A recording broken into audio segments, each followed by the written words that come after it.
Muchas gracias por acompañarnos en esta tarde y agradecer la invitación de José a visitar una vez más esta hermosa universidad, hermosa como pocas universidades que conozco tal vez, y por darnos la oportunidad de compartir una vez más entre colegas,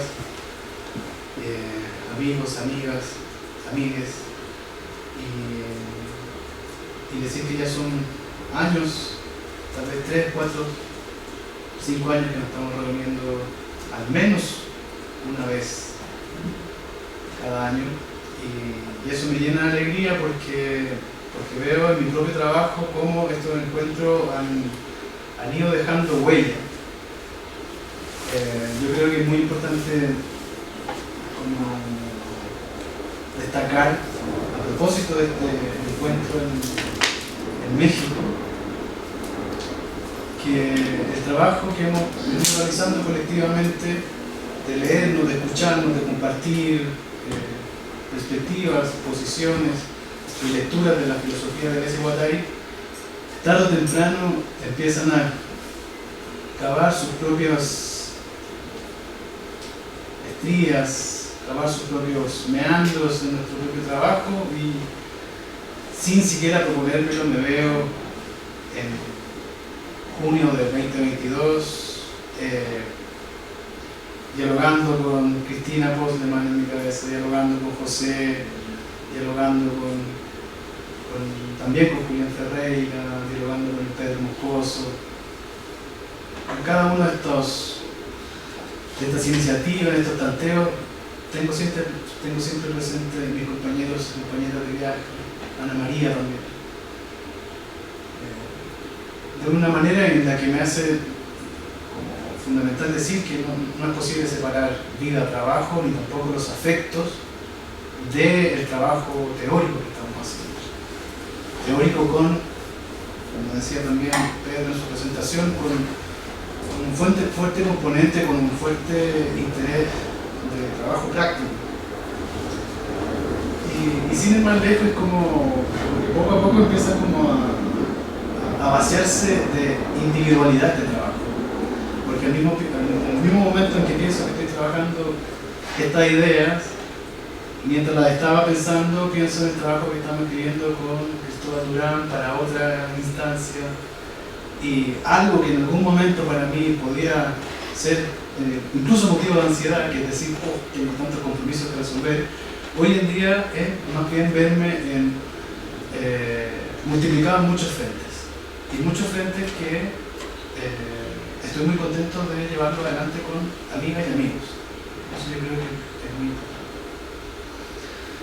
Y como segundo punto, creo que ya traer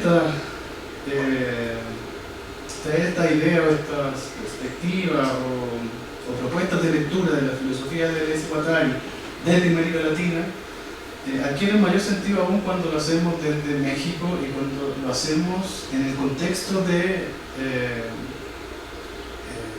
los encuentros de las Deleuze and Guattari Studies Conference and Camp, que por segunda vez están en América Latina, y esta vez prácticamente es la red de estudio latinoamericano de Alessi Guattari la que ampara este gran encuentro del mundo anglosajón, donde sintomáticamente, como decía Mayer, no hay anglosajones por distintos motivos, por la pandemia, las restricciones post-pandémicas, pero es interesante que se haya producido esta astucia del destino, donde estemos desde América Latina pensando nuestra relación con el pensamiento de Alessi Guattari, pero tal vez más incisivamente con las lecturas actuales del pensamiento de Alessi Guattari, en un momento en que para todos parece evidente que no queremos una filosofía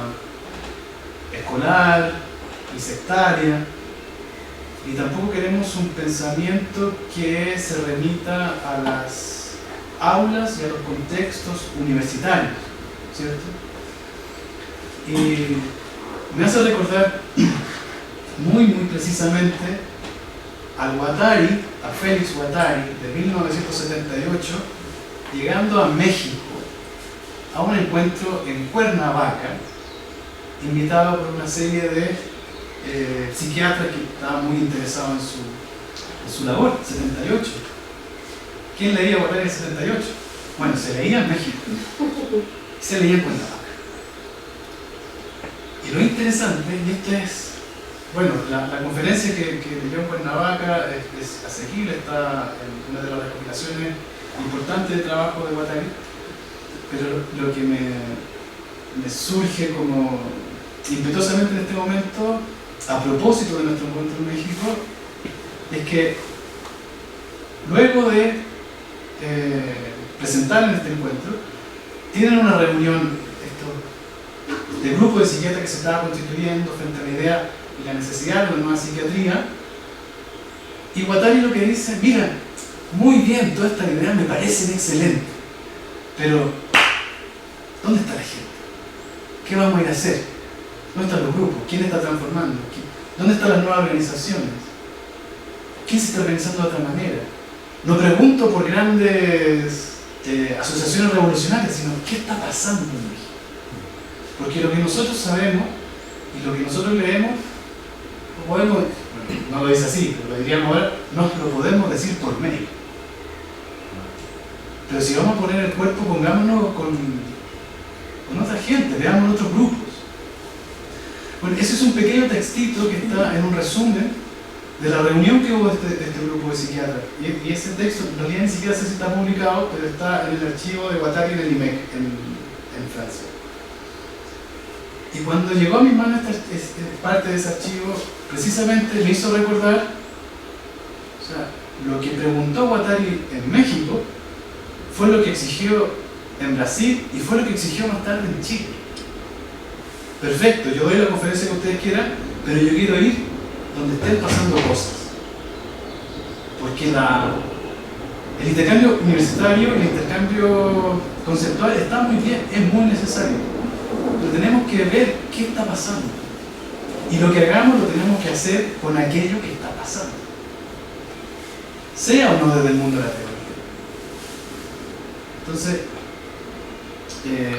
creo que eso es muy importante como también para pensar en nosotros mismos y qué queremos hacer en lo sucesivo con nuestro encuentro, para dónde queremos continuar, cómo nos queremos leer y también desde dónde queremos plantear las críticas que planteamos al escolarismo, a las lecturas que vuelven sobre los conceptos de Deleuze y Guattari como si fuesen passepartout, como si fuesen palabras mágicas como una especie de aves de sésamo que te revelan el tenor de las multiplicidades y las líneas de fuga. Es interesante esa deriva, diríamos, mucho más sucia que buscaba Guattari con sus encuentros. Sucia en el sentido de contaminar la academia por un lado, pero también como ensuciar un poquito esos conceptos que se escriben tan redonditos, o sea, tan de calle, como diríamos en Chile. Entonces, esa referencia de Guattari a propósito de México y de saber qué está pasando, yo creo que a grandes rasgos también nos conduce a pensar en el interés de Guattari por el sur. Y de hecho, resuena en este momento con nuestro encuentro, que es pensar estas nuevas diagramaticidades, estas nuevas máquinas abstractas que nos cooptan después de la pandemia, desde el sur global. Y no es casual que se haya elegido un concepto como sur global, porque se trata de pensar, de hecho, nuestras lecturas en un contexto en el que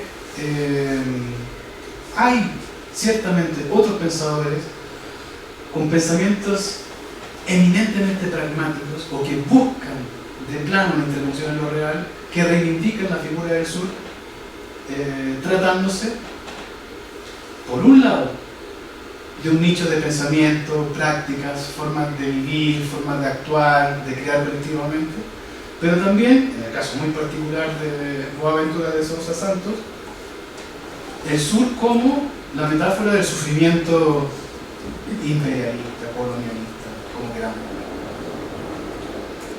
Entonces, diríamos que se trata de un pensar situado, donde situado significa hay algo en la construcción geopolítica actual o de los últimos años que nos hacen repensar una serie de presupuestos de la filosofía de Deleuze Guattari, como por ejemplo la forma de territorialidades.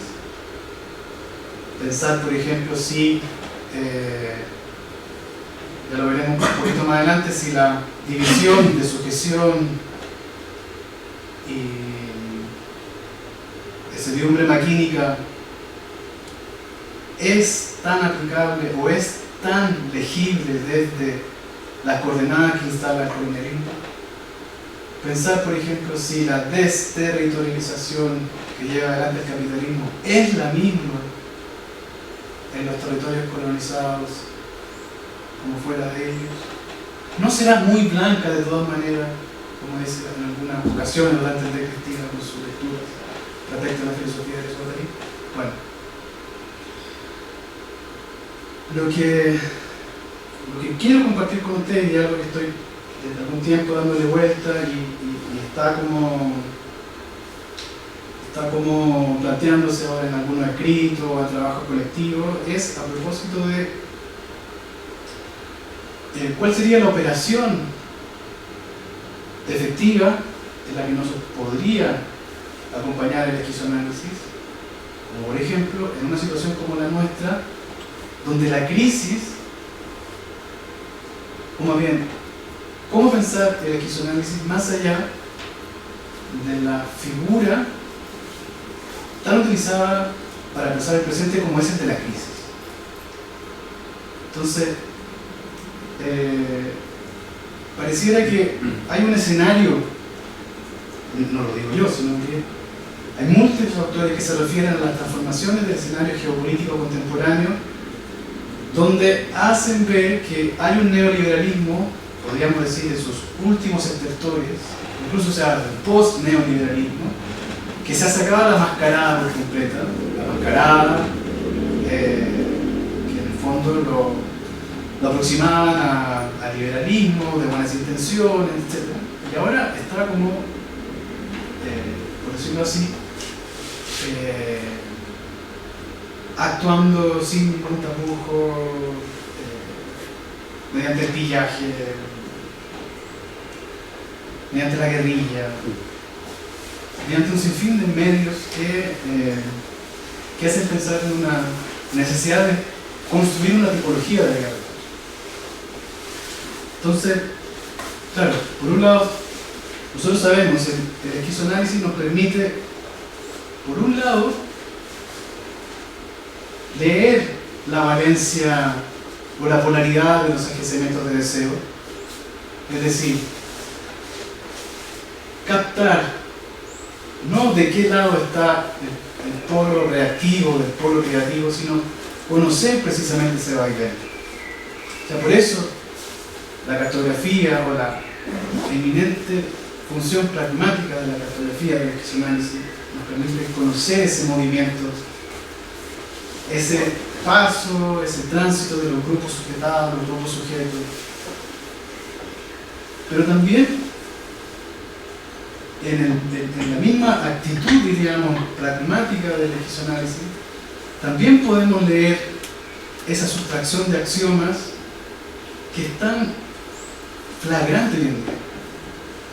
Tal como decía Cristina, en algunos lugares es como que juegan ese jueguito que se saca una cosita de madera, si se cae la torre. Así es más o menos en algunos lugares. Como, sí, mira, le vamos a quitar tal derecho por aquí, por acá lo vamos a dar, y pareciera casi como si hubiese detrás un genio maligno que estuviese configurando el mundo de esa manera. Y claro, creo que el esquizoanálisis es muy útil en ese plano también, no solamente para captar ese vaivén, esas polaridades del deseo, o no solamente es útil para conocer la máquina abstracta, el diagrama que dispone los agenciamientos de deseo en una dirección, sino también, como un mapeo cualquiera, nos permite conocer ese necroarchivo del presente. Cómo se agencia la potencia mortoria del neoliberalismo en estos últimos 50 años. Entonces, por eso, más o menos las premisas de esta perspectiva o de esta propuesta es transitar desde la gestión de la crisis o del pensamiento de la crisis, que remite sin duda a la crítica, hacia un pensamiento estratégico que nos permita leer la guerra en curso o los niveles de esa guerra en curso que tiene precisamente a la apropiación de la vida colectiva como una de sus principales objetivos. Entonces, las principales premisas del esquizoanálisis eran la imposibilidad de leer el presente, de diagnosticar el presente, de diagnosticar esos agenciamientos de deseo, con la invención de nuevos valores de existencia. Y aquí, con la lectura o con la compañía de la idea del subglobal de Santos, de que esa invención de nuevos valores de existencia es inseparable de llegar a nuevas formas de conocer en sentido pragmático. Entonces ahí se me ocurre que hay algo interesante entre la propuesta de Santos y la propuesta del esquizoanálisis de Esquartero. Porque hay algo que destaca el presidente, bueno, sí, obviamente la tradición de pensamiento de Santos es diferente de la de Esquartero, pero en muchos casos están pensando cuestiones muy semejantes. Entonces, si hay algo en lo que coincide, creo yo, es en esto, en decir que hay un humus, por así decir, de nuevas formas de pensar y actuar que decantan en nuevas formas de relacionarse de lo humano y lo no humano en el sur. Creo que ahí hay algo que es interesante de explorar y también como con el entendido de que es necesario dar un paso desde el pensamiento de la crisis o de la crítica. Y aquí creo que la Cerrato lo dice muy precisamente. Dice, cito, frente a la necesidad de creer en lo imposible y en lo impensable para las circunstancias actuales que determinan lo posible, digamos, es que el alcance de la crítica es muy limitado. O sea, la crítica se debe agenciar a nuevos saberes, nuevas prácticas, nuevas técnicas políticas. Desde el arte de no dejarse de gobernar y de gobernarse a sí mismo, hasta el arte de la producción de modos de existencia y de modalidades de subjetivación. Sin este agenciamiento, la crítica misma corre el riesgo incluso de ser antiproductiva. Y sabemos la importancia que tiene el concepto de antiproducción en Deleuze-Guattari, ¿no? O sea, si cambiamos la palabra por funcionar para el otro lado, es eso, la crítica puede funcionar para el otro lado. Y esa es la crítica, para la redundancia, que se le podría hacer a la teoría anglosajona del postcolonialismo o a la teoría anglosajona en su momento de lo que fue la multiculturalidad, que son teorías, diríamos, que te permiten ir sumando uno que otro axioma, pero a la larga bregan para que las condiciones de opresión sigan siendo las mismas y para que los oprimidos sigan siendo los mismos.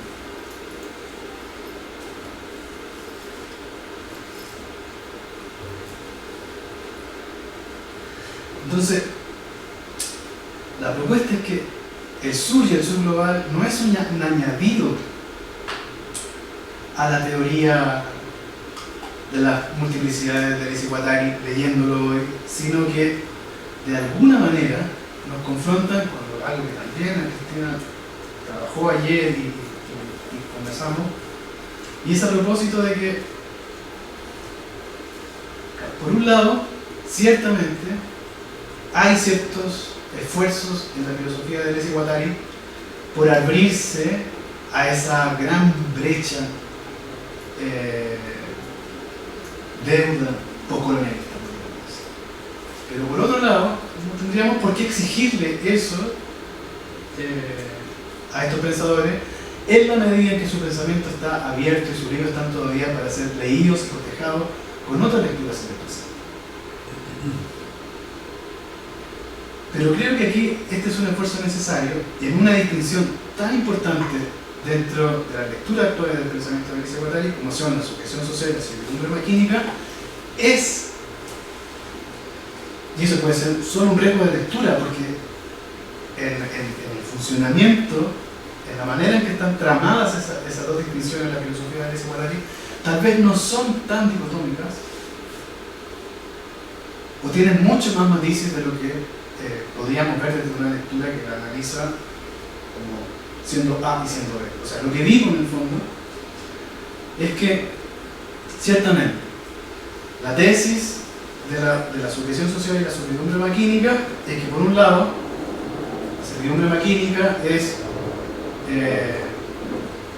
desde el inicio de los tiempos los seres humanos, hecho pieza con otros elementos de una máquina social, diríamos, donde no nos distinguimos en realidad de la máquina porque estamos integrados a ella. Entonces, el grande rasgo es Egipto, la mega máquina, ¿cierto? Louis Malfoy. Y que ese detachamiento, esa separación de la máquina deviene una vez que acontece, diríamos, la modernidad y la sujeción social, ¿cierto? Y por sujeción social tendremos, somos libres a partir de obedecer ciertos principios y a partir del obedecimiento a una estructura normativa, social, jurídica, etc. Entonces, ¿qué es lo que es para mí interesante? Para mí es interesante lo siguiente. Bueno, cuando acontece esa sujeción social, que sería la condición para la libertad, estoy pensando en Kant, por ejemplo, obedecer para ser libres. O sea, para estos sujetos individuales, el mundo externo deviene el exterior, ¿cierto? Y las cosas devienen herramientas, y así poco a poco nos empezamos a instalar en la modernidad. El punto es que en el curso del desarrollo del capitalismo dice, ambos órdenes heterogéneos se articulan para decantar en una cierta primacía de la sujeción social a partir de la acción del Estado Nacional moderno. Y es aquí donde viene el problema, incluso que puede ser un problema filológico. No obstante, la primacía del individuo comienza a diluirse a partir de cierto momento, justamente cuando el mercado subsume al Estado en su dominio. Bueno, mi pregunta ¿es operativo este límite en el sur global, entendiendo por el sur global el ex tercer mundo, las ex colonias? ¿Es que la sujeción social llegó algún día a detacharse suficientemente de la mega máquina o de la máquina que sumía a esas piezas, los sujetos, las personas, en un solo conglomerado? Es que la sujeción social, es que incluso Kant funciona para las colonias. Es ridículo lo que digo, pero no es tan ridículo poniéndose a pensar en los costos humanos, en las vidas que se perdieron y en la muerte que siguen produciéndose a costa de esta idea de que sí, necesitamos esta sujeción social porque es la única manera de poder, diríamos, protegernos, porque lo que funciona bien, o lo que mejor funciona es la servidumbre maquínica. De hecho, término ahí servidumbre maquínica, como queramos traducirlo, esa servidumbre entendida en sentido informático, ¿cierto? Desde ahí está tomado como su funcionamiento propiamente. Antes de ser servidumbre de esclavitud, como fue traducido también en este término, la servidumbre se entiende como la pieza en su función local. Pero bueno, desde aquí diríamos que se abre un horizonte de pregunta y también de violentar el texto, de pensarlo con otros autores y de pensarlo como sin duda tal vez ya Deleuze y Guattari no son nuestros contemporáneos. Entonces eso también es importante. Y también saber leer quiénes son nuestros contemporáneos.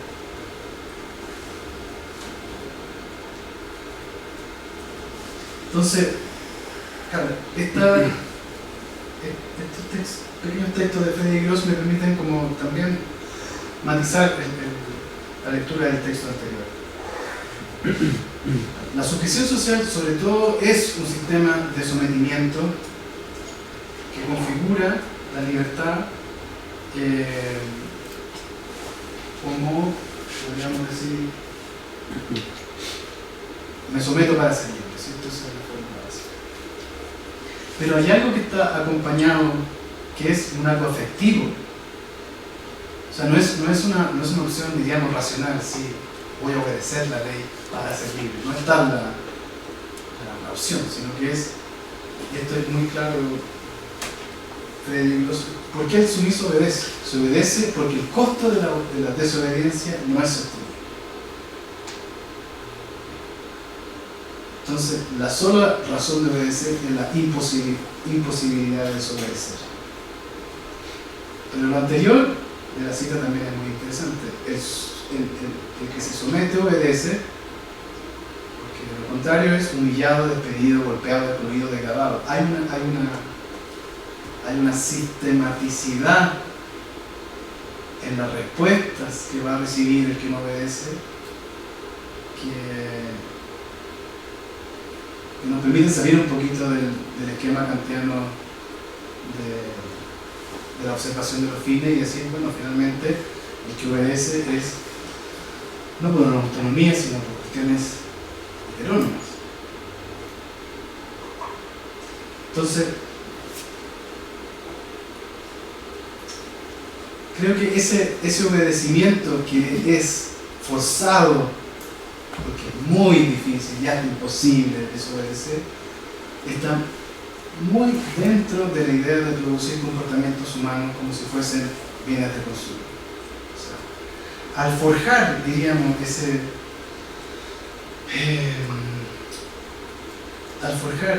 esta textura social de la obediencia y la sumisión, lo que se está forjando finalmente es una comunidad de las afecciones, y ahí es cuando el viejo Platón sale de su tumba, nunca cerrada del todo, para decirnos precisamente que, claro, o sea, ¿qué es lo que va a hacer la República? ¿Qué es lo que va a hacer la polis?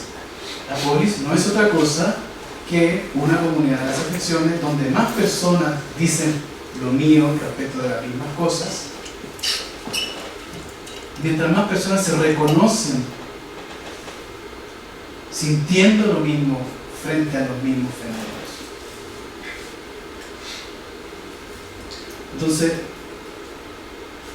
¿por qué me parece interesante esa pequeña alusión a la República? Porque claro, cuando alguien se siente democrático en nuestras democracias que tienen tanto de cáscara, bueno, Frédéric Gross es muy claro, cada uno se siente verdaderamente sí mismo, realizado, integrado, democrático, a partir del momento en que posee y puede exhibir lo que es comercialmente constituido como objeto de deseo para todos, conviniendo en el interior del conformismo generalizado la ínfima variación preestablecida donde cree decidir acerca de su singularidad.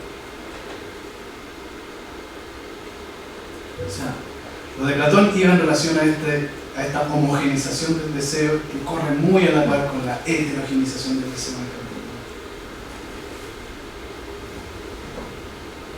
Y es para lo cual que el esquizoanálisis es tan útil. Es precisamente el diagnóstico de ese tipo de situaciones donde el esquizoanálisis muestra su, podríamos decir, incluso su mayor efectividad. Entonces, el paso de Gross me parecía interesante porque es: si el sumiso obedece por temor a ser humillado, por temor a ser golpeado, despedido. ¿Sí? Entonces, pero creo que el paso de Boaventura es mucho más firme. O sea, el punto es el siguiente: la época de la pulcra división entre el viejo y el nuevo mundo, entre lo metropolitano y lo colonial, ha terminado. La línea que debe ser dibujada tan cerca al rango como sea necesario para garantizar la seguridad. Lo que solía ser inequívoco para este lado de la línea es ahora un territorio sucio atravesado por una línea regional serpenteante. El muro israelí de la segregación en Palestina en la categoría de combatiente enemigo ilegal son probablemente las metáforas más adecuadas de las nuevas líneas abismales y la sucia cartografía a la que conduce.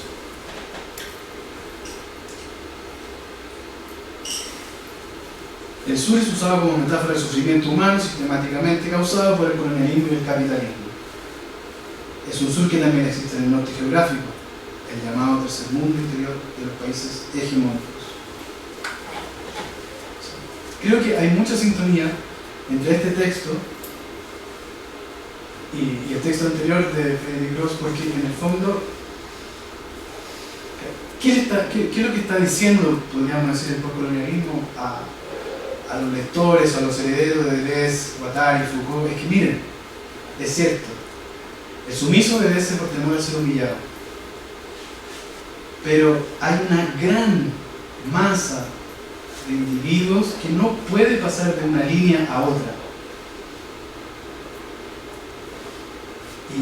Y ya no son solamente los colonizados, sino que son durante mucho tiempo juventudes viviendo en áreas metropolitanas sin ninguna posibilidad de llegar a ser ciudadanos, mujeres, niños, trabajadores ilegales. Y ese diagnóstico tan prosaico no lo vemos en los herederos de Deleuze, Guattari, Foucault y compañía, sino que lo vemos de este lado. O sea, lo que quiero decir en el fondo es que hay análisis muy finos del lado de nuestros lectores acostumbrados, pero hay otros análisis que entran en tablas dinámicas, en datos, en gráficos, que son importantes de tener en consideración. Diríamos, en este afán de decir, mira, hay gente que ni siquiera está en la disyuntiva de obedecer o desobedecer, porque no ha conocido estado alguno, no ha conocido sujeción social alguna.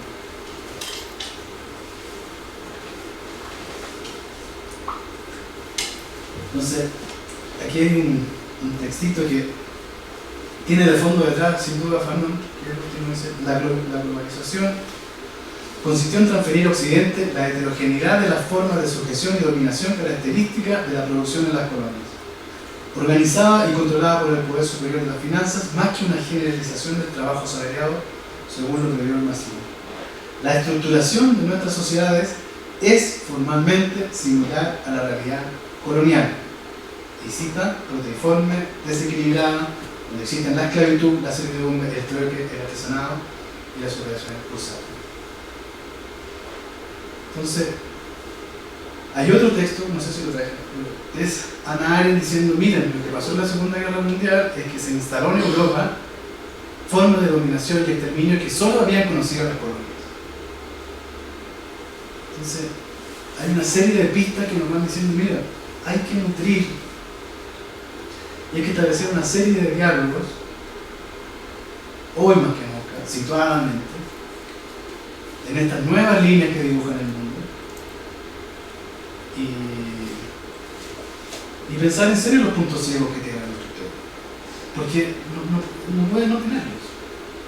Si para eso estamos ahí nosotros, para pensar con ellos y empujar el carro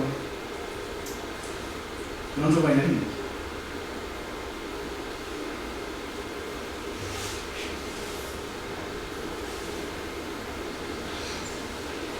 Esta es una frase del presidente de Chile en pleno escenario de la revuelta. La revuelta de los municipales en Chile fue un movimiento de unos 4 meses de mucha actividad que en el fondo se ven abruptamente interrumpidos por la pandemia y por las prohibiciones derivadas de circulación de la propia pandemia. Entonces, en una ocasión, que es 2 días después o 3 días después de iniciar la revuelta, el presidente de entonces dice: estamos en guerra contra un enemigo poderoso, implacable, que no respeta nada ni a nadie, que está dispuesto a usar la violencia y la delincuencia sin ningún límite.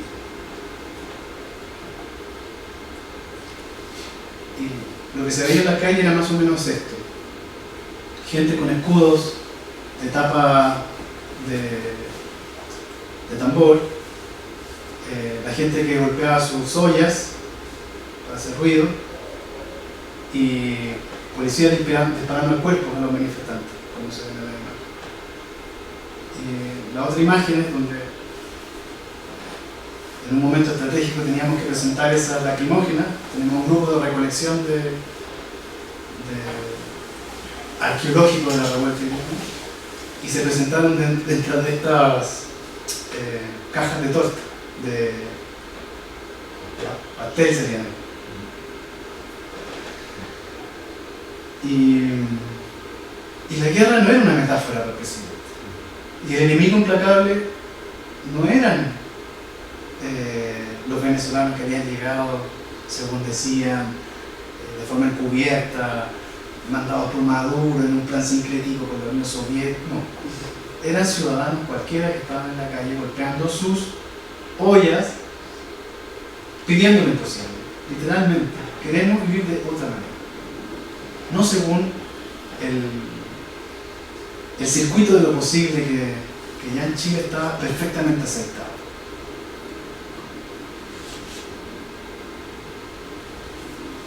Entonces, ¿de qué guerra se trata? Insisto, es una guerra contra las formas de producción de vida colectiva. O sea, creo que eso es lo que deja claro la guerra de Piñera. O sea, queremos seguir estructurando la sociedad desde arriba. Eso es lo que dice la derecha en Chile. Entonces,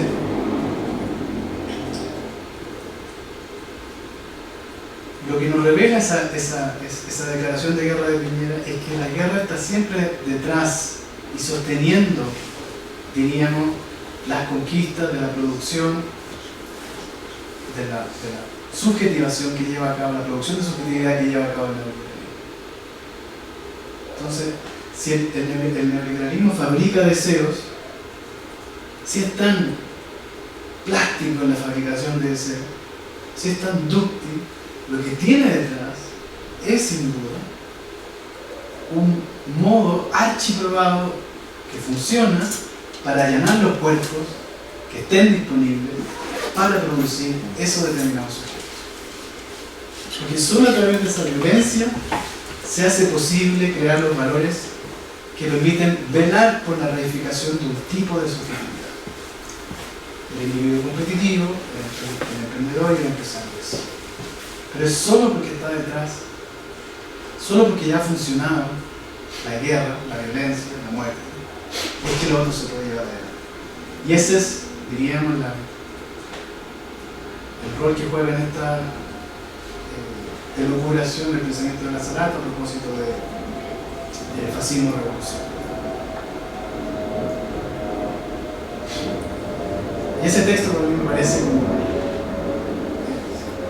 impecable a propósito de la Zárate. Es bastante peleadora, siempre ahí discutiendo, le gusta pelear con los cristianos y todo. Entonces, lo que me parece súper interesante de este texto es que, claro, los estadounidenses, bueno, leo la cita, después de Salvador Allende, ganar las elecciones por la vía democrática, los estadounidenses decidieron destruir militarmente ese proceso. La intención era hacer una tabula rasa subjetiva a costa de miles de muertes.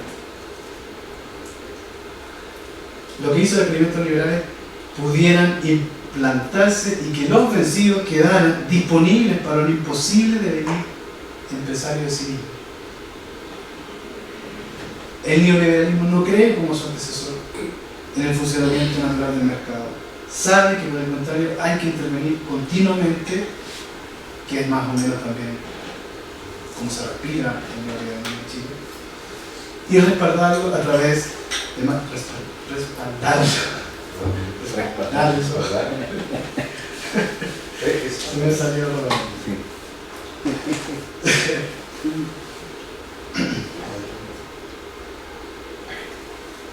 hay un intervencionismo previo llamado guerra civil, que es el único que puede crear las condiciones para disciplinar a los gobernados que tienen la osadía de querer revolución y comunismo. Entonces, de ahí destaco dos cosas: la tabula rasa subjetiva y por otro lado la guerra civil.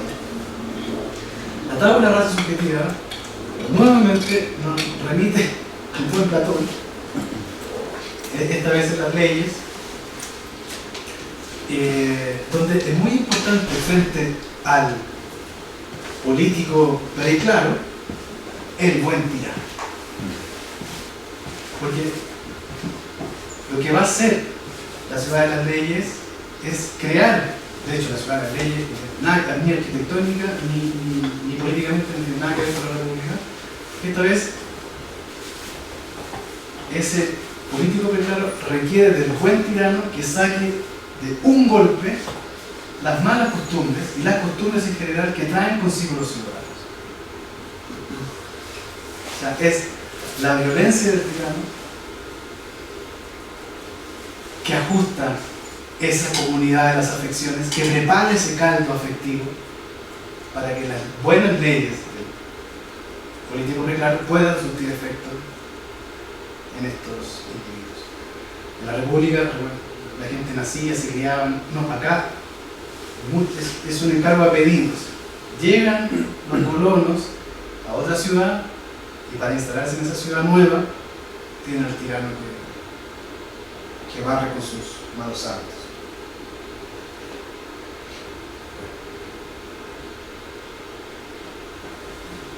Y claro, frente a ese diagnóstico de Lanzarato, me parece que es súper interesante hacer como ese vínculo entre esa violencia, el origen del neoliberalismo, con el funcionamiento propiamente fascista del neoliberalismo en esta tipología de 5 factores fascistas que diagnostica Santos en las sociedades desarrolladas, diríamos, y que es, y por eso es importante lo que mencionamos al comienzo, de esta tipología de la guerra, porque hay ciertamente mucho funcionamiento de la violencia y la guerra, y hay un vínculo también que se puede extender a Gilbert. Creo que es muy puntual para lo que conversamos. Claro, convivimos diariamente con estos fascismos y que además los vemos funcionar pero perfectamente con las demandas de la democracia contemporánea. O sea, estos fascismos no desafían la democracia, sino que, al contrario, conviven perfectamente. Porque es una democracia en los marcos que demanda el neoliberalismo y como la democracia parece aquello que no es criticable porque es la condición misma de la crítica, no se encierra en un marco bastante cabrón, ¿no? Entonces es interesante este fascismo de la segregación entre salvajes y civilizados en las grandes ciudades, el fascismo contractual, donde y este es el punto también discutido, situaciones en las que las desigualdades de poder entre las partes en el contrato de derecho civil son tales que la parte débil se rinde vulnerable por no tener alternativa alguna, como sucede en lugares donde todo es privado, como Chile, salud, educación, vivienda. Bueno, cambiaremos. Pero me parece súper interesante de una manera muy sencillo, tal como está planteado. También muy visible, no solo en zonas de conflicto armado del Medio Oriente, sino también en América Latina, el fascismo territorial, actores sociales con un fuerte capital patrimonial o militar que disputan el control del Estado sobre los territorios donde ellos actúan. Eso es pan de cada día. Y para el caso del conflicto mapuche actual, en muchos casos estos son los nuevos territorios coloniales dentro de los estados que en la mayoría de los casos fueron alguna vez sometidos al colonialismo europeo. Bueno, el cuarto paso rápidamente: trabajadores, el fascismo postcontractualista, trabajadores y clases populares están siendo expelidos del contrato social a través de la eliminación de derechos sociales y económicos. Por lo tanto, se convierten en población descartada. Y por último, juventudes, por ejemplo, que viven en guetos en megaciudades del norte global y en el sur global.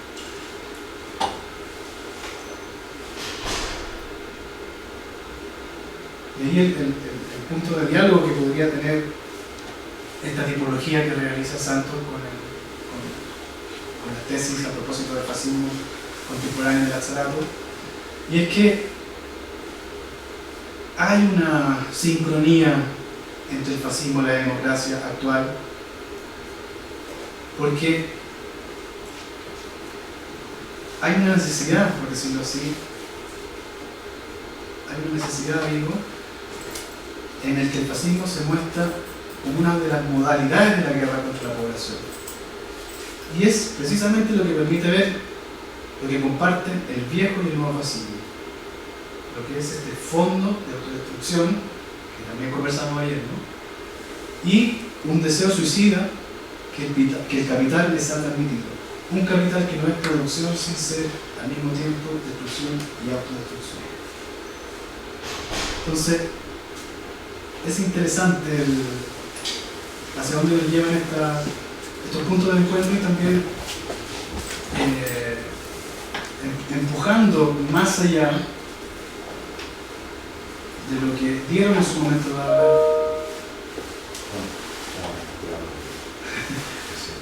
¿El tiempo? No, del mail.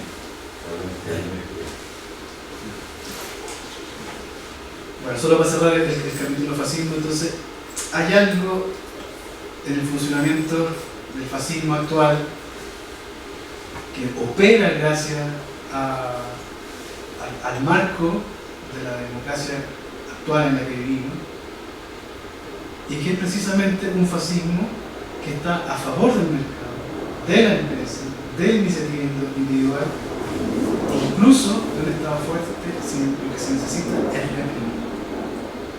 ¿Y a quién se reprime? Precisamente a quienes articulan modos de ser colectivamente contra o frente a la escasa o nula oportunidad contractual, diríamos, incluso en el marco de acción que deja la democracia.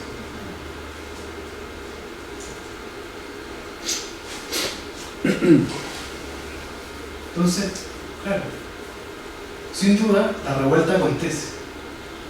La revuelta de esos que tienen no solo la historia, sino el derecho y la democracia en contra. Entonces, lo que me parece interesante como con este contrapunto es precisamente mostrar que el dicho aquel, la sociedad se conoce por sus líneas de fuga, efectivamente hay líneas de fuga, pero el costo de esas líneas de fuga también se paga tarde o temprano. O sea, ciertamente las revueltas permiten otras formas de afectarnos, y una revuelta se conoce sobre todo por esos gestos menores que nos permiten encontrarnos de otro modo, y por prácticas del espacio habitado que acontecen de otro modo, y por tal vez es el momento en el que se ve el que somos de alguna manera remecidos fuera o momentáneamente del letargo de la despotenciada vía de la competencia y el emprendimiento. Pero este es lo que, por ejemplo, todo lo que estamos más o menos interesados en el análisis del ciclo de revueltas de 2011 a la fecha en América Latina es cómo se han ido dando los vaivenes de estas emergencias subjetivas, de estas revueltas. Brasil 2013, sabemos Bolsonaro, en Chile 2019, ahora tenemos un presidente que está con una serie de medidas transformadoras, pero con todo el aparato mediático en contra, que incluso es capaz de leer hasta por qué se muerde el labio en una entrevista. Entonces,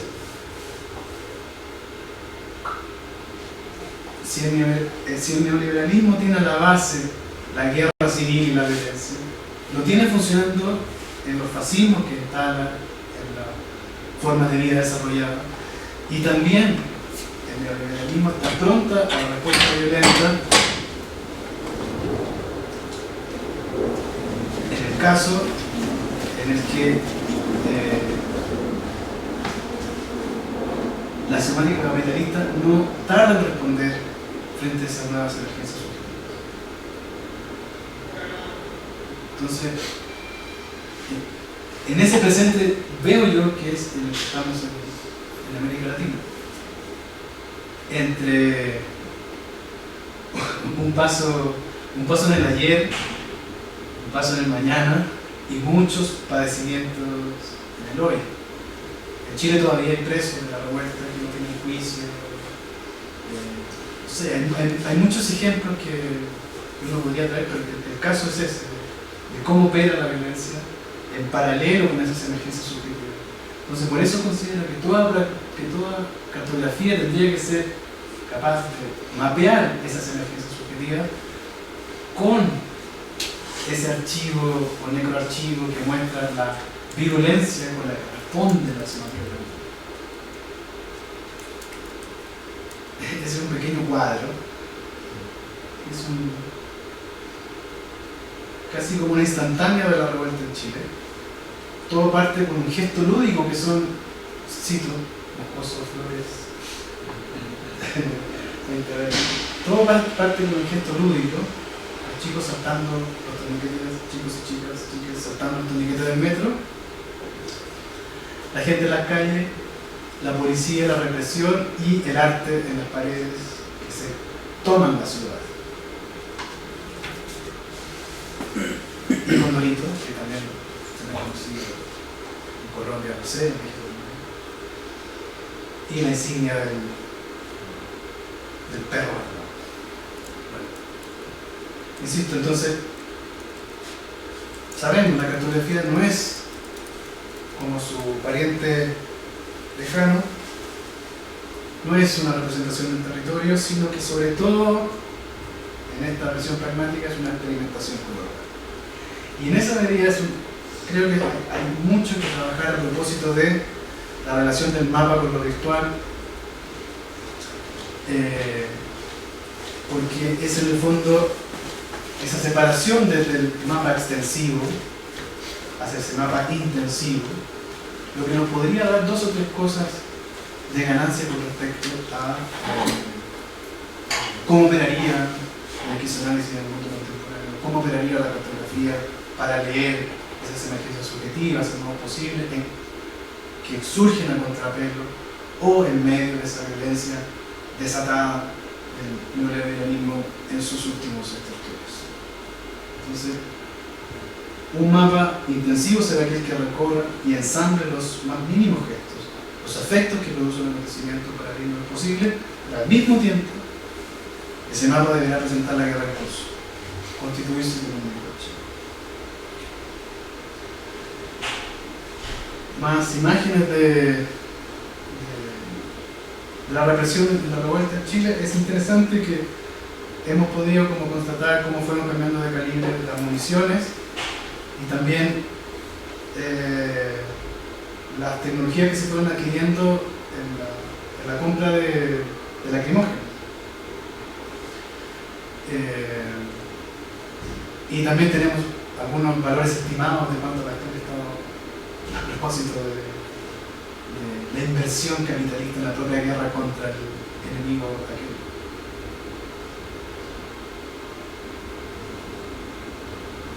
Entonces, ciertamente, la revuelta produce esa remoción afectiva, produce ansiedades, porque son esos mínimos gestos que son capaces de construir temporalidades otras.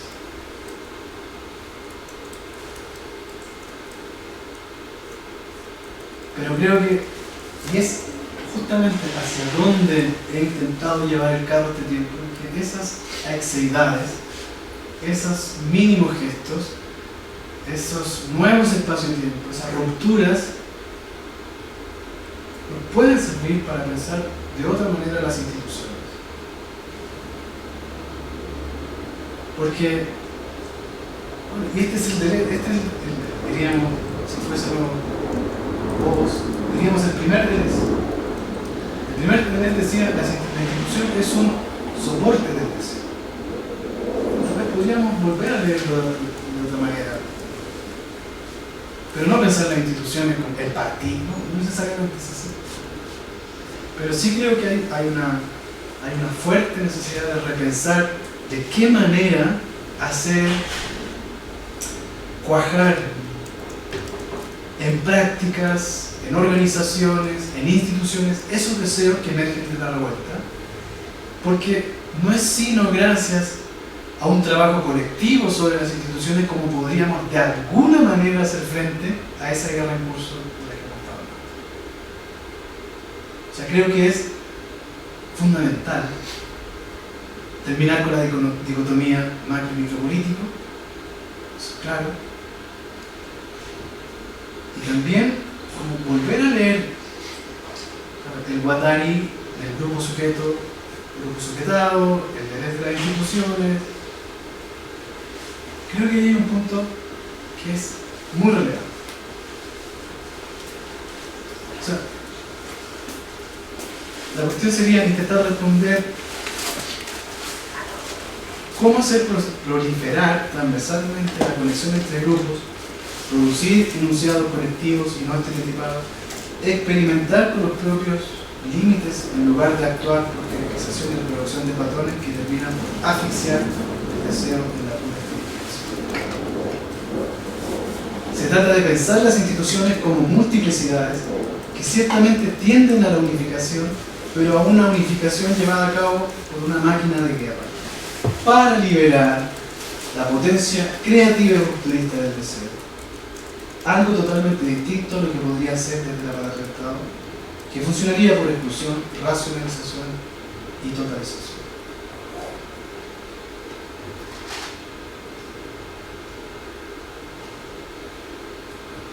Con esto voy terminando. El punto es, si los deseos, si la revuelta nos acompañan en la creación de nuevos posibles, bueno, creo que es clave. O sea, la pregunta es cómo experimentar en el seno de nuestras instituciones alternativas a la caída en el estancamiento. Cómo activar agenciamientos que corresponden a otra máquina abstracta, es decir, a otra frecuencia de agenciamientos.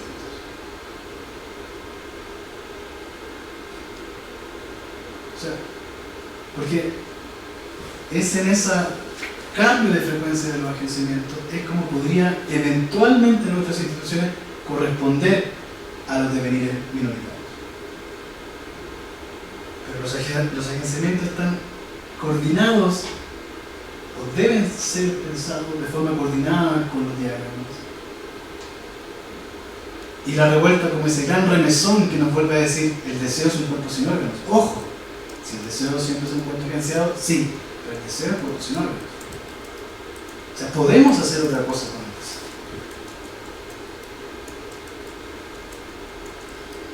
Entonces, y esto es a propósito de algo ahí que coquetea entre Lazzarato y Bifo, sin duda hablamos de instituciones paradójicas, instituciones por venir. Pues lo que buscan es, parece contradicción en los términos, constitucionalizar el devenir. Es pensable, por ejemplo, la creación de instituciones nómadas desde Lazzarato, sí, para respuestas afirmativas si consideramos la política como política del acontecimiento. Cito. El devenir, sin duda, es cuestión de virtualidad y de acontecimiento, pero también de dispositivos, de técnicas, de enunciados, es decir, de una multiplicidad de elementos que constituyen un agenciamiento a la vez pragmático y experimental. El devenir implica también la constitución de lo que podemos nombrar, utilizando un término general, como instituciones, y que no es preciso que se identifiquen con el poder constituido. En efecto, se trata de instituciones paradójicas, puesto que deben ser tan inestables, agrietadas, excéntricas, fracturadas, como los devenires que deben favorecer. ¿Cómo es la tarea que lanzo como a propósito de nuestro encuentro? Lessons what Stars Conference and Camp. Apropiados por este submundo marginal que se ha tomado la palabra. ¿Cómo pensar desde el subglobal una respuesta, diríamos, desde el deseo de nuevas instituciones que permitan hacer frente a la guerra en curso y favorecer, trabajar con esas emergencias subjetivas que han proliferado en el 2011? Llevamos una década, al menos, de fuerte movilización. Entonces ahora, ¿cómo empujar todos hacia esa creación de instituciones que de alguna manera permitan, comillas, constitucionalizar el poder? Eso, muchas gracias.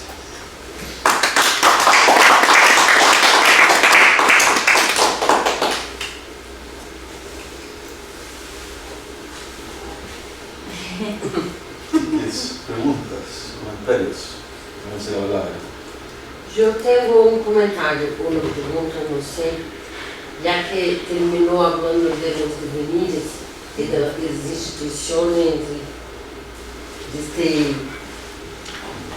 agora me passou o pêndulo, esse recorrido entre as formas e as fuerzas. Uma frase que tu he dicho, que para isso passa um pouco para mim assim as discussões, um impossível devenir empresário de si, impossível devenir empresário de si. Eu gostaria que tu comentasse isso com este contexto todo. Sí, es que ese imposible devenir empresario de sí decía relación precisamente con la tabula rasa subjetiva que se hace en el momento de la diríamos, situación chilena de haber elegido un presidente socialista. O sea, en ese momento no está siendo pensado el imposible como el pensar lo imposible, sino que para esa situación concreta, donde la creación de posible se dirigía precisamente hacia una organización social horizontal, lo que era imposible en esas condiciones era el empresario de sí, y que fue posible gracias a la intervención armada y a la guerra civil que se puso en Chile. Entonces, por eso está en relación con ese imposible empresario. Sí, porque yo vi algunos amigos poniendo esos textos sobre un devenir fascista. Y eso me toca porque, no sé, hay diferentes, ¿no?, formas de pensar el devenir, y diferentes filósofos. Para mí es un poco, sí, para mí no sería posible. Y por eso me pegó la frase, ¿sabe? Con la cuestión del empreendedorismo de sí. No, es en ese sentido preciso en el que está utilizado. Pero con respecto ahí a lo del devenir, claro, o sea, hay posición al respecto, pero es el deseo que tiene la polaridad, pero los devenires son siempre minoritarios. Sí. ¿Esto? Sí, sobre eso mismo, además que a propósito de lo que dice Lazzarato, a mí también me gusta mucho lo que trae a colación Patricio, justamente porque creo que lo que plantea Lazzarato da un piso muy potente para poder evaluar la situación, por ejemplo, en Chile. Y Lazzarato después va a decir, claro, el error, o uno de los grandes errores de Foucault es que desconoce, bueno, no alcanza a conocer la situación evidentemente, pero más que tratarse de un empresario de sí, lo que deviene el sujeto en el neoliberalismo es un hombre endeudado. Dice... Endeudado, sí. La población en Chile, todos tenemos deuda altísima, ¿no? Para poder, los sueldos alcanzan solamente para poder endeudarse, ¿no?, en la mayor parte de los casos. Entonces, más que un empresario de sí, los sujetos son sujetos de deuda, ¿no?, solamente, ¿no? Entonces no existe muy bien esa figura. Cada vez ideal, así. Claro, entonces, es universal, no es solo en Chile. No, claro, pero en Chile solo deuda, solo deuda, ¿no? Solo deuda, no hay posibilidad. O sea, si uno quiere vivir, tiene que arrendar, y los arriendos, por ejemplo, en Chile ya casi nadie en la población puede comprar una propiedad. Por muy barata que sea, ya no se puede. Entonces, todos tenemos que optar solamente a arriendo. Y los arriendos, con los sueldos tampoco se pueden sostener. Entonces la única manera es vivir con créditos permanentemente, todos con créditos. La bicicleta. La famosa bicicleta. Horrible. Claro, entonces ahí Lazzarato, claro, pese a estar escribiendo desde el lugar que está escribiendo, dice, claro, el error de Foucault es creer que uno se constituye inmediatamente en un empresario de sí cuando eso supone otro trabajo a la base, que es justamente la instalación de la deuda. Entonces ahí, claro, se vuelve mucho más agudo lo que plantea Patricio, creo yo. Mucho más agudo, porque no solo habría que descartar la idea del empresario en un punto, sino que habría que poner un suelo mucho más fuerte de precariedad, que es una cuestión que Foucault no tiene cómo advertir hacia finales de los 70, al menos, a cómo llega eso a desarrollarse hoy, evidentemente. Eso era un comentario sobre eso. No, es bueno porque eso también conecta con, cuando hablaba de la tipología, brevemente, la tipología de la guerra o de la violencia de Mbembe, también él repasa ciertos aspectos del caso de África, cómo funciona la deuda, el impuesto, y nuevamente la deuda y el impuesto, desde el color o desde la racialización que podría tener, a ser pensado, o sea, es como, o sea, no es lo mismo que el banco te ayude a comprar por ejemplo en Francia, con esas subvenciones para comprarte una casa en el campo, donde le vaya a pagar el banco, no sé, el 12% de tu sueldo, te invento. En Chile bastaría que, o sea, lo que falta es la prenda de la persona, o sea, ponerte como prenda. Claro. O sea, es lo único que va faltando. la córnea, Claro. los riñones, claro. O sea, A mí me llama la atención el proceso de atomización en cuanto a la producción de subjetividades que opera la axiomática, dado que es solo desde un tejido social donde se puede ver un tejido social con consistencia, ¿no? Que es desde donde se puede llevar a cabo la reapropiación de las instituciones, la recreación de las instituciones la afirmación de ese tejido social, ¿no? El capital fragmenta al infinito el tejido intersubjetivo entonces es muy difícil, ¿no? Recomponer la potencia de la multitud, ¿no? Como Sí, ahora sí. en Chile, ¿no? Fueron las multitudes vividas como pueblo, etcétera, etcétera. Diste un punto que es muy importante porque estamos subjetivados en la fragmentación, o sea, somos fragmentos. De hecho, hay el moto de Guy Debord a propósito de los ciudadanos es el aislamiento colectivo en estas grandes urbes, es la tónica en la que la separación no es de distancia, sino que vos estás separado con el que tengo al lado. Entonces, lo que me hace pensar, José, en algo que es muy interesante, es que, claro, vivimos fragmentados, pero son estos remesones de las revueltas terapéuticos en un sentido chamánico muy, podríamos decir, ameríndio. O sea, hay un zamarreo de nuestros hábitos que te pueden decir, mira, la cosa puede ir por otro lado. O sea, hasta el momento hemos funcionado así, pero no hay necesidad en esa dirección, diríamos, en ese diagrama en el que estamos cuajados. Entonces, tomando en serio las aexeidades de la retórica, sería precisamente como reparar en esos gestos, y por eso también, de hecho, la cobertura artística posterior, porque se ha hecho el trabajo de archivo, de la vertiente estética, tan parte de la revuelta como fue posible, muestran que está llena de pequeños gestos. Pero esos gestos son pequeñas modulaciones de direcciones colectivas, diría. La situación puede ir en otra dirección.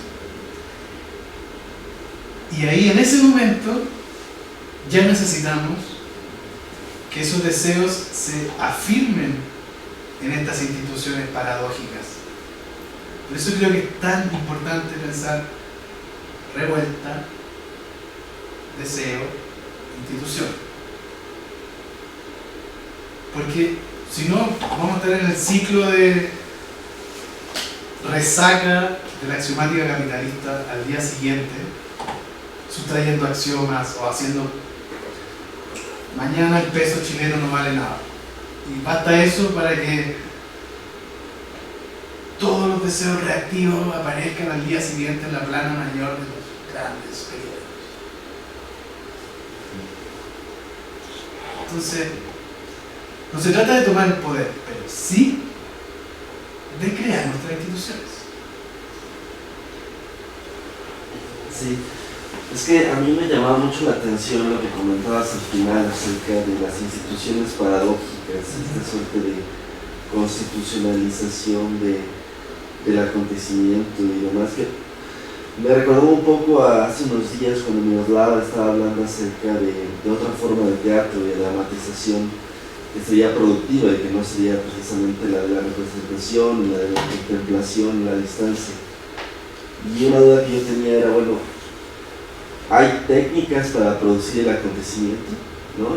Y algo que pues parecía un poco paradójico, ¿no? O sea, ¿cómo puedes producir un improducible? ¿Cómo puedes dar lugar a lo que no? Yo creo que es una muy buena pregunta porque en el fondo damos por hecho de que no se puede, obviamente no hay recetas, pero sí lo que hay disposiciones. O sea, y juego con la palabra porque también en dispositivos, el dispositivo de alguna manera dispone los cuerpos en una determinada situación. Pero si bien no podemos ni siquiera presagiar acontecimientos, sí podemos estar en una relación con el acto, con una frecuencia afectiva, porque claro, una respuesta es decir, no, solo hay acontecimiento en el agotamiento. O sea, para actuar hay que sentir profundamente esa asfixia del agotamiento. Y que es esa línea muy trabajada por Peter Bartelbach en el último tiempo. El agotamiento es fundamental. Y lo que muestra en acto las masas de la revuelta son que se agotó una configuración de lo posible. Y es absolutamente necesario hacer algo ahora ya, de lo contrario, morimos. Se llama así, muy románticamente. Pero, nuevamente, el punto es, creo que hay matices entre ese agotamiento y el empezar a disponernos colectivamente casi como una disciplina, casi como una, no voy a decir religión, porque sería una secta de la que somos los acontecimentalistas, no. Ni los espontáneos, no se trata de estar ahí para saltar pero sí se trata como por ejemplo, de dejar de pensar dicotómicamente deseo-institución, micro- y macropolítica, como lo digo también tomando en cuenta que somos nosotros los que estamos conversando, o sea, en el fondo, nuevamente, el problema de la creencia. Que así como hay un problema de la creencia en el mundo, también hay un problema de la creencia en el Estado, el interés primero de trabajo sobre Hume, pero también cree en que el deseo puede dar lugar a instituciones que no son del tipo partido, sindicato, pero diría que la disposición tiene que ver con nuestra apertura a lo colectivo. Sí. Hacia allá. Sí, justamente me parecería que es una manera de crear ciertos espacios, incluso atmósferas que están inmersas dentro de los códigos y las representaciones que obviamente forman parte de cualquier organización. Pero la creación de esas atmósferas afectivas y de esos espacios de libertad, de indeterminación, creo que dan lugar a una suerte de improvisación estructurada, de estructura móvil, que puede parecer paradójica, pero que me parece que ya vemos incluso en instituciones de arte, organizaciones artísticas, filosóficas, que ya se están dando. Y también me recuerda un poco las políticas aceleracionistas. Hace un tiempo leí un texto aceleracionista en el que hablaban acerca de la necesidad de que la izquierda recuperara cierto grado de organización, que no cayera precisamente en el espontaneísmo entendido como una suerte de localismo de manifestaciones improvisadas, ¿no? Ahora vamos a protestar o a manifestarnos de manera improvisada, porque se pareciera que eso no lleva a ningún lado. Es una izquierda debilitada, es una izquierda que cae en partidos que tienen más bien ya hacia formas debilitadas de socialdemocracia y demás, modelos socialdemocráticos, cuando son organizados, cuando son estructurados, o que caen más bien en una suerte de anarquismo político que se manifiesta como espontaneísmo, ¿no? Como políticas folclorismo, estrategias románticas, ¿no? Y hay una necesidad de organizarnos, ¿no? Y de usar toda una potencia estratégica. Pero eso no significa tampoco codificarnos desde el punto de que nos volvamos otro partido más, ¿no? Sino de esta experimentación que ya es paradójica, ¿no? Pero que nos habla ya de una estructura dinámica. justamente una estructura dinámica sin expectativa, podríamos decir. Sin caso. Sí, yo solamente quería,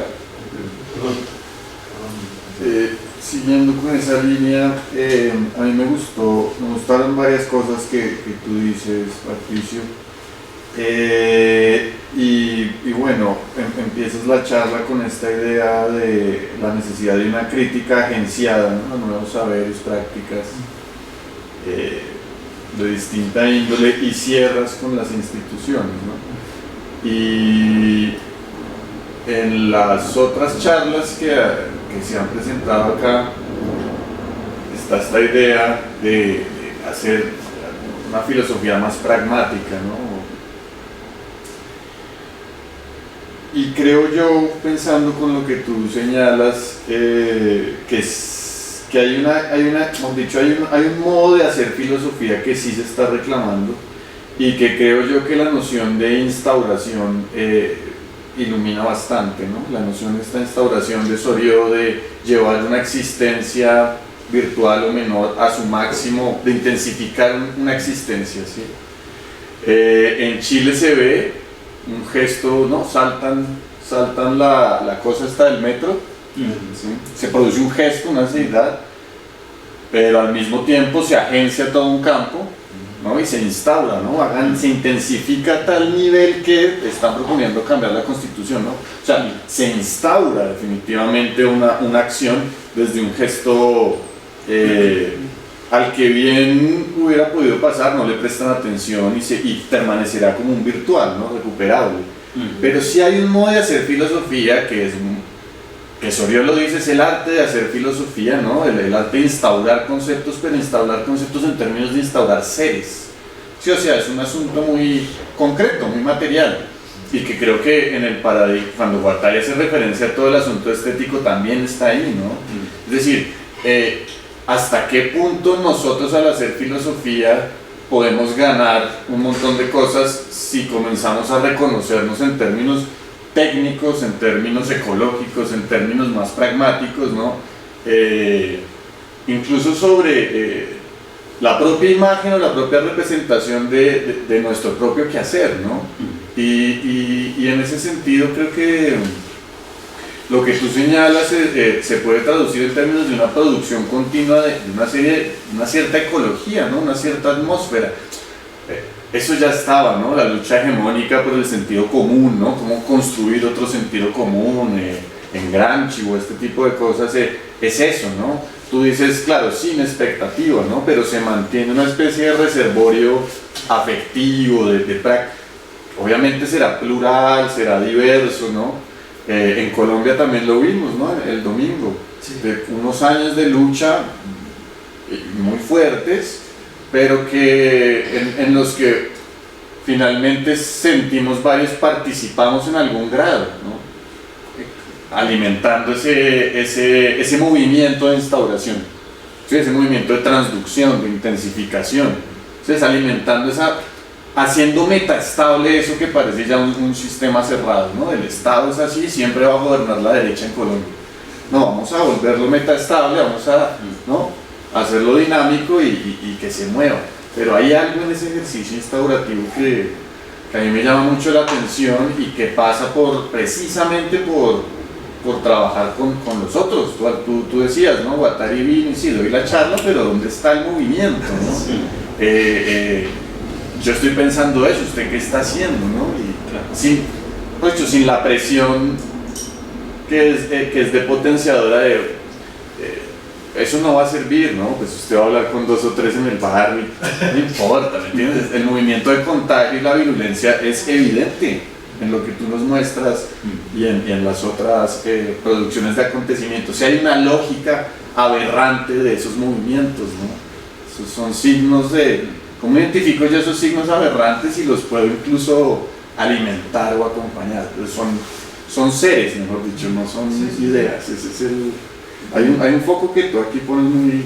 Sí, también el asunto, con respecto a lo que decías, de instaurar con gestos movilizantes, como por ejemplo yo estaba pensando en los gestos del feminismo, digamos, del habla ver, que bueno, aparecía una con cuerpo desnudo, qué sé yo, y bueno, pasaba de hablarse, que me gusta, que terrible, a pensar, ay, ser lesbiana, no, es decir, iba eso perfectamente, esa metaestabilidad, digamos, ese proceso de metaestabilidad en cada una de los seres estáticos, digamos, en los que nos plantábamos por ahí, así, ¿no? Primero, ay, qué feo, ay, está mal, ay, no, ay, me gusta, entonces es como movilizar esas afecciones del gesto que,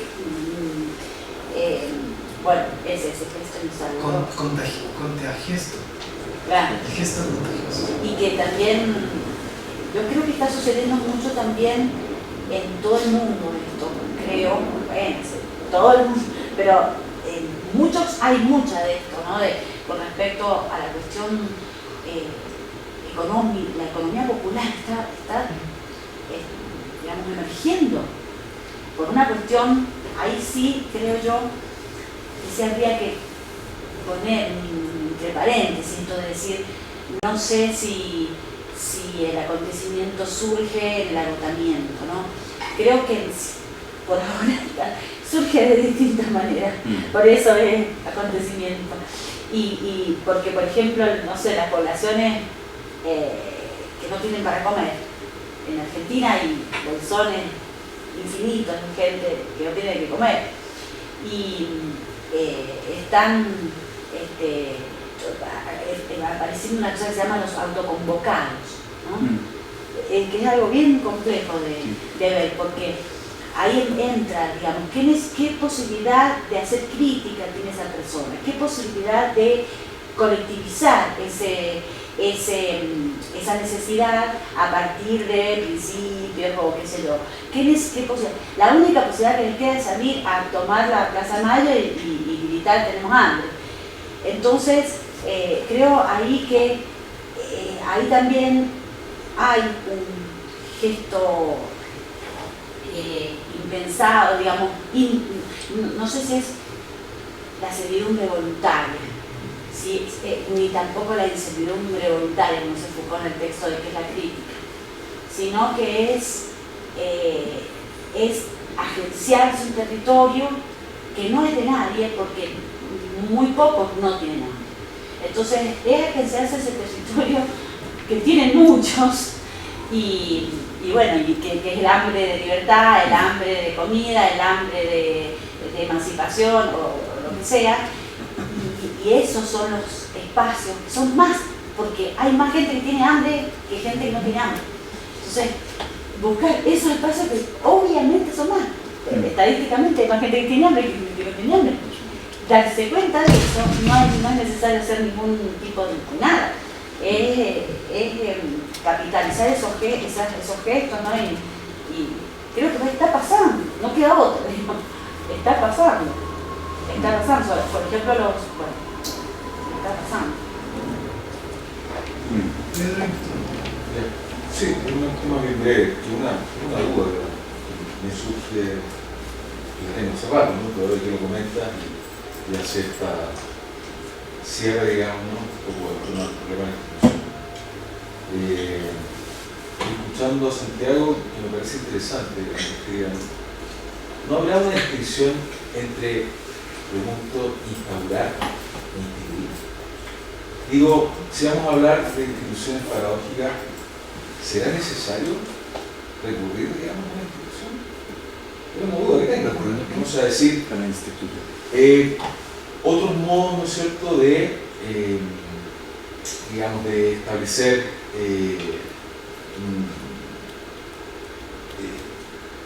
una suerte, digamos, de contrato. Ni siquiera contrato, espacios como moleculares de organización, ¿no es cierto?, de encuentro y de afectación, que por ahí, digo, no es que haya que crearlos todos, porque yo creo que eso ocurre, digamos, ¿no? En las sociedades, en las comunidades, qué sé yo. Que no estén tan cerrados por la burocracia, tal vez. Sí, exacto, porque a mí me da la impresión, estaba pensando también en el caso de Chile, o sea, mi pregunta a propósito de la dimensión acontecimental, digamos, ¿no? que yo lo pienso como un ensamblaje, digamos, ¿no? Pienso, o sea, no una voluntad de alguien, ¿no es cierto?, una cabeza, a pesar de lo que decían, ¿no es cierto?, los politólogos paranoicos, que decían que en realidad había unas cabezas que estaban organizando todo este rollo, ¿no? Yo creo que fue un ensamblaje que provocó un acontecimiento, digamos, y generó precisamente lo que decía Patricio. Estoy completamente de acuerdo con eso. Pero mi pregunta es, ¿qué ocurre después? ¿Ya? ¿Y qué ocurre después en términos, digamos, de elementos que quizás son inevitables, ¿no? El tema, por ejemplo, de cómo eso es traducido, ¿no es cierto?, o modulado por una, ¿no es cierto?, un aparato gubernamental, ¿no es cierto?, que hace algo y que recibe un golpe, ¿no?, frente a eso, y eso posibilita otra serie de cosas. Por ejemplo, que se esté escribiendo una nueva constitución, ¿no es cierto?, que ahora se va a votar. Me parece interesante, ¿no? Pero en paralelo están ocurriendo otra serie de cosas, digamos, ¿no? Hay surgimiento, digamos, de organizaciones, de movimientos, que de alguna manera están atravesados por esa reverberación de eso que ocurrió, ¿no es cierto?, y todo eso, ¿no? Pero también hay gestos instituyentes, creo yo, en ese sentido, que por ahí me da la impresión que intentan replicar, o inevitablemente replican, las mismas lógicas que están, supuestamente, los principios de esa lógica que están cuestionando. Y esa es la respuesta. Entonces, mi pregunta por eso va dirigida a eso, ¿no? ¿Es necesario? O sea, tenemos que, o sea, un espacio de organización, ¿no es cierto?, como estamos pensando acá, ¿no?, debe necesariamente pasar por ese momento institucional. Digo, no, te van a salir los contractualistas, y te voy a matar. Pero, escúchame, ahí te lo digo yo desde un país, una tradición de pensamiento profundamente contractualista, que es Argentina, digamos. Mira, fíjate vos, perdón que hinche con esto, va a venir Julián y los va a hinchar más todavía con esto, así que quédense tranquilos que va. Pero, lo mismo un ejemplo. Los anarquistas.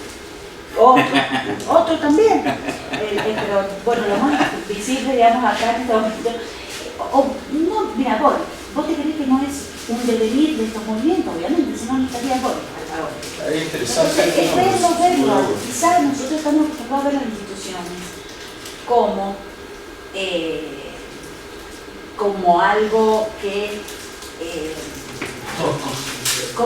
clasifica.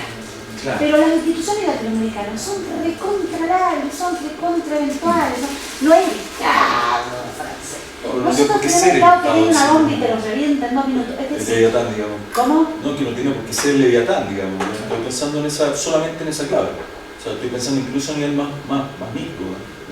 Que ocurre también que se generan estas, digamos, organizaciones, ¿no es cierto?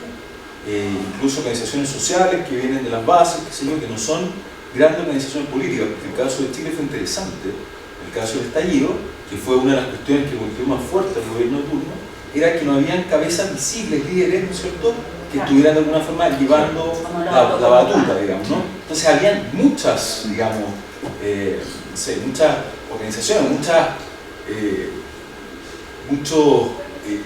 Cacique. Anonimato,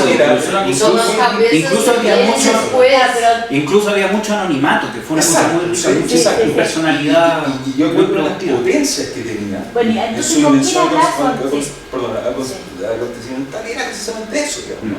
O sea, porque ahí había, digamos, una suerte, digamos, de o sea, digamos, la axiomática quedaba absolutamente paralizada frente a la posibilidad, ¿no es cierto?, de generar una mesa de diálogo. Esa mesa de diálogo son bien cabronas, ¿no? Porque suponen, ya, decir, vale, vamos a negociar esto, ¿no? Sí. Pero bajo los términos, ¿no es cierto?, las reglas que imponen una cierta legalidad. No, y en está Chile instalada, tienen una historia de la puta. O sea, las mesas de diálogo eran para que los militares pudieran hacer negocios con absolutamente. Con el socialismo. Claro, entonces esa es mi pregunta, hacia allá va eso, ¿no? O sea, hasta qué punto no se terminan bloqueando, efectivamente, no se terminan reificando, o sea, esos flujos, ¿no? Esa línea de fuego. Sí, es como si dijeras, bueno, ahora la Petro y Francia quizás se vuelvan otra vez, se endurezcan y podríamos decir interrumpan y continúen esta fuerza de estabilización de las potencias, etcétera, etcétera, etcétera. Pero, ahora, te lo digo así como, por ejemplo, en esta organización que hemos hecho este congreso, somos 5 personas, 800.000 millones de personas. Bueno, tenés que sí o sí establecer no no te estoy hablando de instituciones que estratifiquen trascendentemente, sino que establezcan pactos relacionales, mínimos. Entonces, mínimos y sin garantías y eventuales. Eso sería como, digamos, lo mínimo institucional, instituyente que podría no correr el riesgo de convertirse en una institución de la trascendencia, digamos, apoyada en principios, principistas. Pero sí, en todo caso, nuestras instituciones latinoamericanas son un poco así.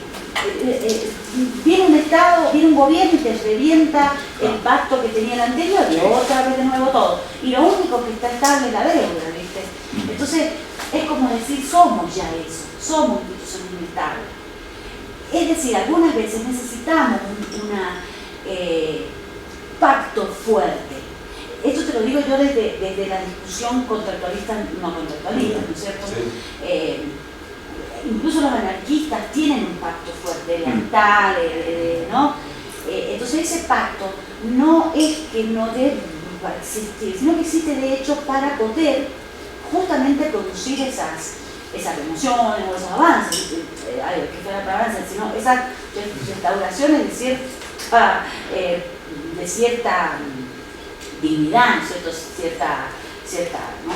Ciertas relaciones dignas, no con menos asimetría, ¿no?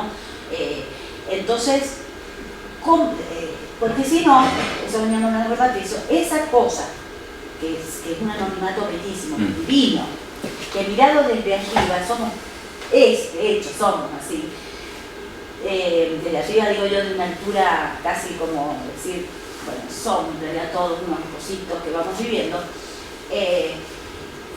corre el riesgo de desmadrarse y de convertirse en microfascismo, de que salga de ahí el líder, porque entonces un pacto relacional básico, mínimo, como el pacto de los anarquistas, mínimo, hagamos una cooperativa, que esto y lo otro, y si alguno se sale, se quiere hacer vivo, no, pará, esto es una cooperativa.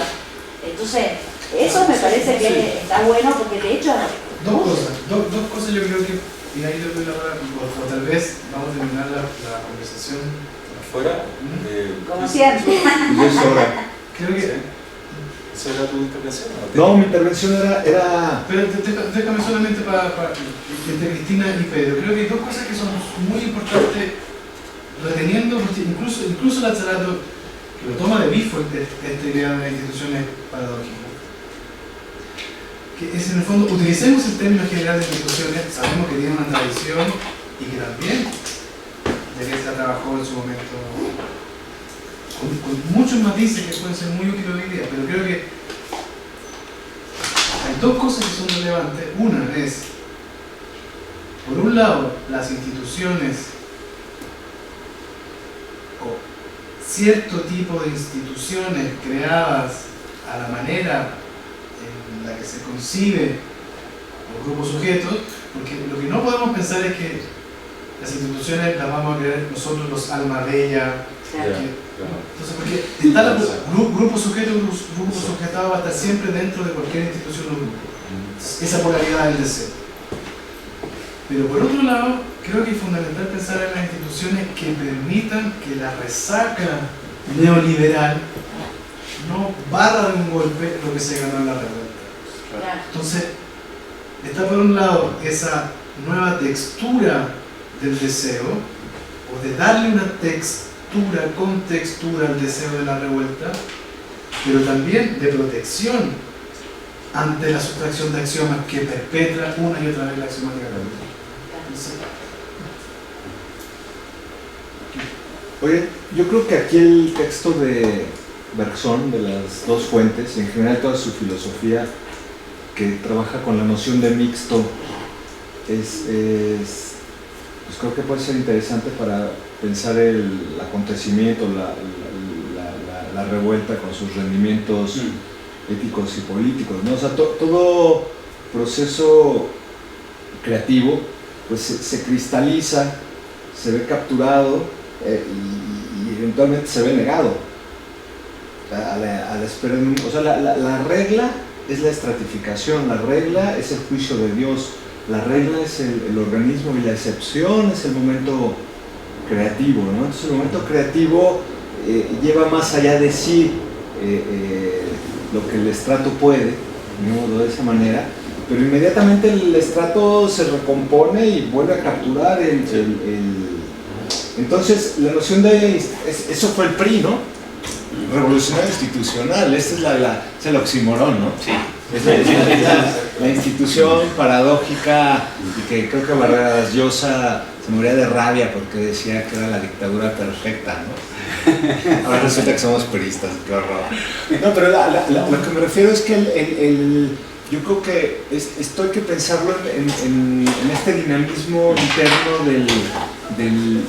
de la vida, ¿no? O de la voluntad de poder, o que se afirma, produce, pero inmediatamente se pliega sobre sí misma y se asfixia a sí misma y vuelve a producir.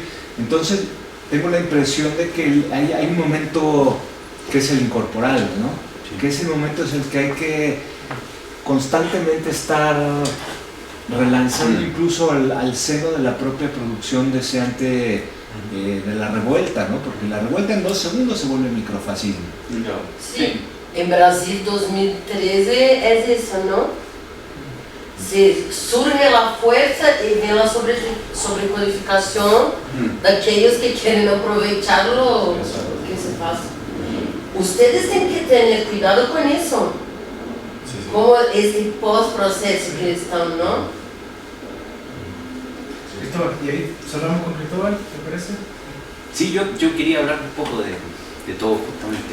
Yo creo que tenemos una mala tradición para hablar también de nuestra experiencia política y la implicación filosófica o académica, que yo creo que es una cuestión, puede transformarse en una fuente de rendimiento muy interesante. A propósito de las imágenes anteriores que pusiste, me acordé, yo cuando empezó los saltos en el metro, cuando empezaron a evadir, yo estaba encerrado en un salón ahí, al lado del metro de la Universidad Católica, es decir, bastante cerca donde estaba el foco porque fue en varias estaciones distantes, pero ahí había uno de los focos cerca ahí. Y estaba encerrado con un grupo de estudiantes y amigos que estábamos leyendo Diferencia y Repetición, de hecho. Y empezó a quedar la escoba afuera, como se dice. Empezó el ruido y salto, policía. Salimos y estaba quedando la crema. Y lo primero que hicimos fue, con las distintas personas que estábamos ahí, empezar a ir a ver a los distintos lugares que estaba pasando, porque se empezaron a generar como pequeños focos. Primero la gente que estaba saliendo de sus trabajos porque estaban, estaban sacando a todas las personas de los trabajos y todo, estaba creciendo muy rápidamente todo. Entonces fuimos a ver como todos los lugares que estaba pasando y todo. Disolvimos ese grupo y algunas de las personas de ahí con otras personas más armamos una revista de política de la que yo me terminé saliendo porque se empezó a focalizar en una persona y yo dije, no voy a estar metido en esto. Eso fue producto justamente de esto, que en varios de nosotros también generó una cierta impotencia con el mundo académico, es decir, una sensación de la academia es completamente estéril, no puede decir nada, no tiene opciones de respuesta respecto a lo que hay es siempre más fuerte, más poderoso. Eso obliga al mismo tiempo a que uno se ponga en un lugar o en una situación en la que diga, bueno, uno más o menos lo que sabe hacer o algo de lo que sabe hacer es esto, entonces bueno, tenemos que ir viendo qué formaciones podemos montar justamente para poder seguir haciendo algo de lo que esperábamos seguir haciendo, pero generando otro espacio. Entonces yo creo que ahí, por ejemplo, a mí el ejemplo que me viene muy fuerte a la cabeza siempre para pensar estas cuestiones es Guattari, necesariamente. Félix Guattari, yo diría que con Castoriadis quizás, o 2 o 3 personas más, el gran pensador de las instituciones y más allá de las cuestiones que hace teóricamente, el relato de sus propias prácticas, de su capacidad de decir, bueno, tenemos que armar una institución, tenemos que responder en el espacio en el cual nosotros hacemos lo que hacemos, responder justamente a tratar de movilizar un poco los límites de nuestra propia capacidad de crear experiencia, y que llegado el caso hay que desarmar la institución. Si esta institución no está funcionando, llevamos 2 o 3 meses, estamos armando cosas, sucede que los grupos que están circulando por ellas no pueden hacer lo que supuestamente querían hacer, bueno, tenemos que armar otra cosa, tenemos que anexar a otra gente, anexar a otros grupos. Esa es una cuestión que yo creo que es importante pasar revista en lo que uno hace, en los círculos en los que uno hace. Yo, por ejemplo, académicamente no hago nada. Yo las 2 cosas que hago más fuertemente tienen que ver con el apoyo a organizaciones de defensa de animales, de maltrato y cosas así, y el otro tiene que ver con lo que hago en el punk y el metal, que también es un trabajo de autoproducción, pero no tiene que ver Pero no es interesante tener un tipo como tú en la academia, No, que hace una resonancia de la academia con las personas que están en estos grupos. es que la academia no quiere resonancia en eso.